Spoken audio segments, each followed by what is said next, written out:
Frequent glucose spike से हमारा cell insulin resistant होने लगता है। जब कभी हम कार्बोहाइड्रेट खाते हैं हमारा ब्लड ग्लूकोज बढ़ना शुरू होता है, और जब ब्लड ग्लूकोज बढ़ता है तो फिर पेनक्रियाज इंसुलिन रिलीज करता है। इंसुलिन का एक काम होता है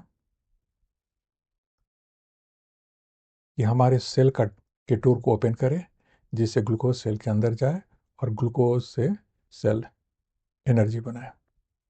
लेकिन जब ग्लूकोज स्पाइक होता है उस समय ग्लूकोज का अमाउंट ब्लड में ज़्यादा होता है, इसीलिए पेनक्रियाज को भी ज़्यादा इंसुलिन बढ़ाना पड़ता है। जब बहुत ज़्यादा इंसुलिन सेल का डोर नॉक करना शुरू करता है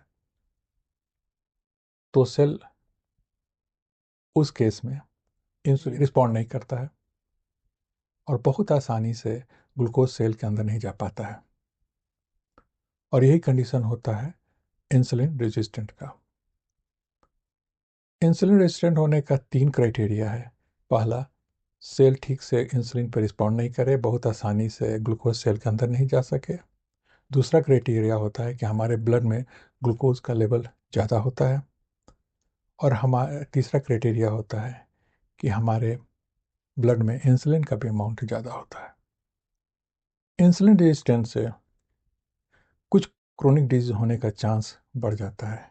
और इंसुलिन रेजिस्टेंट होने का सिग्नल जो होता है वो होता है कि आपको थकान हमेशा होती है खाने के बाद, आपको मीठा खाने की इच्छा होती है, आप वेट गेन करते हैं, आपका वेस्ट साइज बढ़ जाता है, आपके स्किन पे डार्क पैचेज, पार्टिकुलरली नेक और आर्मपिट के अराउंड डार्क पैचेज हो जाता है, आपका ट्रिग्लिसराइड्स हाई रहता है और एचडीएल लो हो जाता है, और साथ में आपका फास्टिंग ब्लड ग्लूकोज का अमाउंट नंबर ज़्यादा होता है, साथ में फास्टिंग इंसुलिन का भी अमाउंट ज़्यादा होता है।